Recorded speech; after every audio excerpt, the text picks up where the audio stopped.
मोहतरम नाजरीन, क्या आप जानते हैं, क्या आपको मालूम है कि खाने काबा के ऊपर से कोई भी प्लेन या परिंदा नहीं गुजर सकता।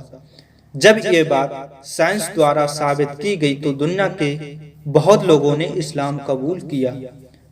आखिर क्या वजह है दुनिया की कोई भी चीज खाने काबा के ऊपर नहीं उड़ सकती? जी हाँ नाजरीन, आइए तफसील से जानते हैं। दोस्तों, आप देख रहे हैं अंसारी मनकबत यूट्यूब चैनल। मैं मोहम्मद सलीम एक बार फिर करते हैं खुशामदीद। नाजरीन, इसी तरह इस्लामी नॉलेज वीडियो देखने के लिए चैनल को सब्सक्राइब करके साथ में बेल आइकन जरूर दबा लीजिए, जिससे आने वाली सभी वीडियो सबसे पहले आप देख सकें। नाजरीन, खाना काबा दुनिया का सेंटर है और ये वो मकाम है जो जमीन के बिल्कुल बीचों बीच में मौजूद है। हाँ नाज़रीन, दुनिया का सेंटर होने की वजह से ये कुदरती तौर पर जमीन की तमाम ग्रेविटी मतलब गुरुत्वाकर्षण का भी सेंटर यही है। जी, जमीन की ग्रेविटी का सेंटर होने की वजह से यहाँ ज्यादा चुंबकीय आकर्षण पाया जाता है।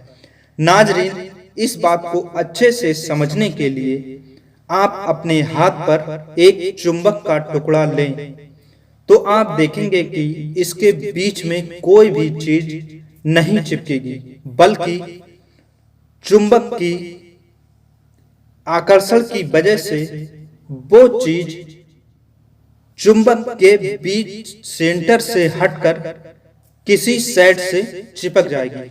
जी हाँ नाज़रीन, बिल्कुल यही फार्मूला खाने काबा के ऊपर लागू होता है। दुनिया और ग्रेविटी का सेंटर होने की वजह से ये नामुमकिन है कि कोई भी परिंदा या प्लेन खाने काबा के ऊपर से उड़ सके। यही वजह है कि सऊदी अरब के मक्का शहर में कोई भी एयरपोर्ट मौजूद नहीं है। हाँ नाज़रीन, और मक्का शहर में परिंदों की अधिक तादाद होने के बावजूद भी कोई भी परिंदा खाने काबा के ऊपर से उड़ता नजर नहीं आता है। मोहतरम नाज़रीन, ये वीडियो अपने दोस्तों, रिश्तेदारों और तमाम साथियों को जरूर शेयर करें। अल्लाह जाने खाने काबा की बात सुनकर कौन ईमान ले आए। दोस्तों, अगर आपको मुसलमान होने पर गर्व है तो वीडियो को लाइक करके कमेंट बॉक्स में अल्हम्दुलिल्लाह जरूर लिखें। मिलते हैं आने वाली नई वीडियो के साथ। जब तक के लिए दीजिए इजाजत। अल्लाह हाफिज।